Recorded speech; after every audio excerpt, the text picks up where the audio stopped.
नमस्कार, स्वागत है आपका। मैं हूं आपके साथ सुमित शर्मा। रायपुर से खबर है, सीएम भूपेश बघेल ने पत्र लिखा है मध्य क्षेत्र अंतर्राज्यीय परिषद के अध्यक्ष को।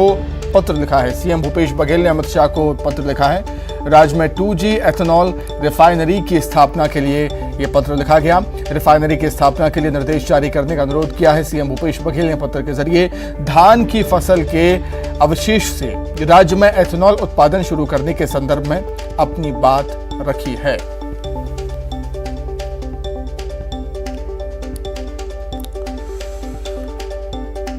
तो सीएम भूपेश बघेल ने पत्र लिखा है मध्य क्षेत्र अंतर्राज्यीय परिषद के अध्यक्ष को, अमित शाह को यह पत्र लिखा है। राज्य में 2G एथेनॉल रिफाइनरी की स्थापना के लिए यह पत्र लिखा। रिफाइनरी की स्थापना के लिए निर्देश जारी करने का अनुरोध किया है सीएम भूपेश बघेल ने पत्र के जरिए। धान की फसल के अवशेष से राज्य में छत्तीसगढ़ में एथेनॉल उत्पादन शुरू करने के संदर्भ में अपनी बात रखी है।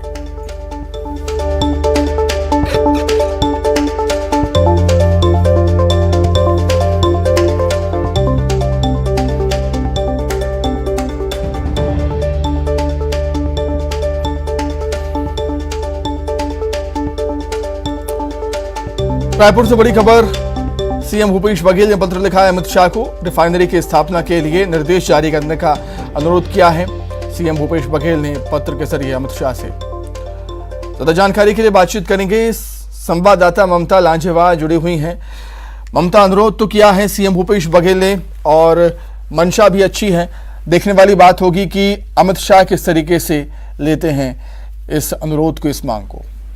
देखिए, इसके पहले भी मुख्यमंत्री भूपेश बघेल लगातार चिट्ठियां लिख चुके हैं। मुख्यमंत्री भूपेश बघेल ने एक बार फिर मध्य क्षेत्र अंतर्राज्यीय परिषद के अध्यक्ष और केंद्रीय गृह मंत्री अमित शाह को चिट्ठी लिखी है और धान की जो फसल के अवशेष से राज्य में एथेनॉल उत्पादन के लिए तेल विपणन कंपनियों के माध्यम से एक वाणिज्य एक प्रदर्शन परियोजना की स्वीकृति प्रदान करने के लिए राज्य में 2G एथेनॉल रिफाइनरी की स्थापना की कार्यवाही के लिए निर्देशित करने का अनुरोध किया है। उन्होंने अपनी जो चिट्ठी है उसमें जो 22 अगस्त को जो बैठक हुई थी उसका भी उल्लेख किया है और उन्होंने कहा है कि मेरे द्वारा राज्य प्रधानमंत्री जीवन योजना के अंतर्गत फसल अवशेषों के निवारण के लिए लिग्नो सेल्यूलोसिक बायोमास आधारित बायो एथेनॉल उत्पादन के लिए नासिरे जलर के संबंध में भारत सरकार की तेल विपणन कंपनी द्वारा रिफाइनरी स्थापित किए जाने का अनुरोध किया गया था। और अब जो है खासतौर पर छत्तीसगढ़ में कृषि विस्लो विशेषकर धान की अनुमानित वार्षिक जो उत्पादन है वो 137 लाख मीट्रिक टन हो चुकी है और इससे प्राप्त होने वाले बायोमास के निष्पादन के लिए लिग्नो सेल्यूलोजिक बायोमास आधारित रिफाइनरी के राज्य में समस्त अनुकूल परिस्थितियां उपलब्ध है। उन्होंने ये भी कहा है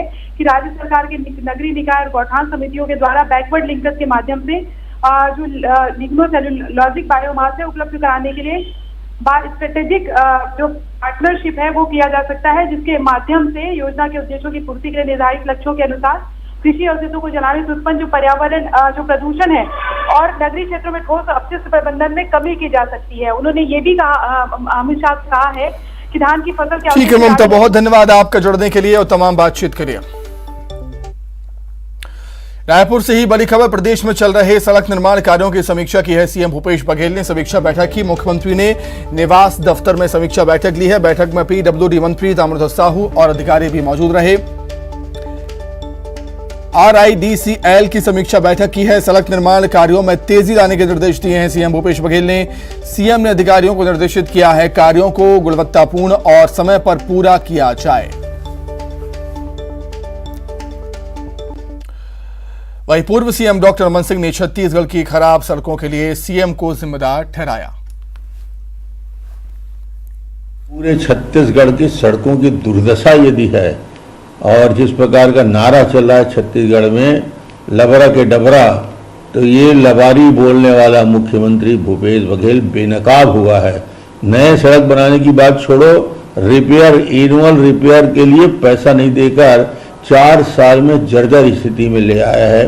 छत्तीसगढ़ की दुर्दशा के लिए कोई जवाबदार है तो मुख्यमंत्री भूपेश बघेल। प्रदेश में छत्तीसगढ़ में जुआ सट्टा के बढ़ते कारोबार पर लगाम लगाने के लिए सीएम भूपेश बघेल ने कड़े निर्देश जारी किए हैं। प्रदेश में जुआ पर प्रभावी रोक लगाने के निर्देश दिए हैं सीएम भूपेश बघेल ने। जुआ सट्टा के सभी प्लेटफॉर्म्स पर रोक लगाने को कहा है। सीएम भूपेश बघेल ने डीजीपी को निर्देशित किया है लगाम लगाने के लिए कड़े कानून बनाए जाएं। ये बात कही है सीएम भूपेश बघेल ने अधिकारियों को।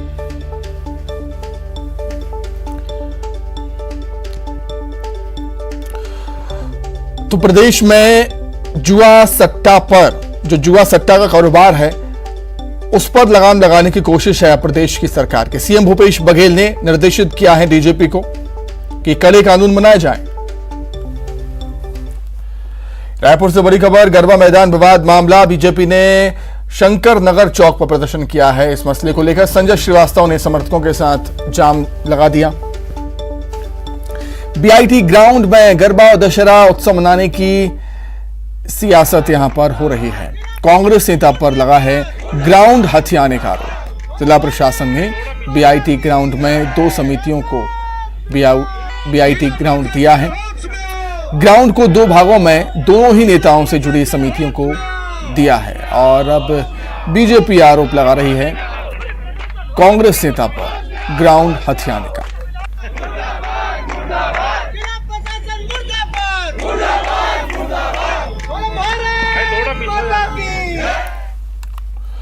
चलिए अब आगे बढ़ते हैं। बिलासपुर से बड़ी खबर है। सिरफिरे युवक ने पेट्रोल पंप में आग लगाने की कोशिश की। आसपास के लोगों ने युवक को पकड़ा। युवक के पास मोबाइल और संदिग्ध चीजें बरामद हुई हैं। युवक को थाना लेकर आई पुलिस। नेहरू चौक स्थित पेट्रोल पंप की घटना है। सिविल लाइन पुलिस मामले की जांच कर रही है। नाम क्या है?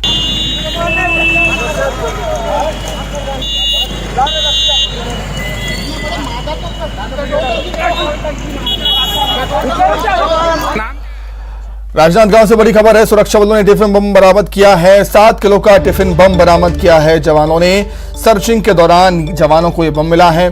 जिला पुलिस बल और आईटीबीपी की संयुक्त कार्रवाई। जवानों को नुकसान पहुंचाने के लिए नक्सलियों ने बम प्लान किया था, लेकिन एक बार फिर से उनके मंसूबे कामयाब नहीं हो पाए।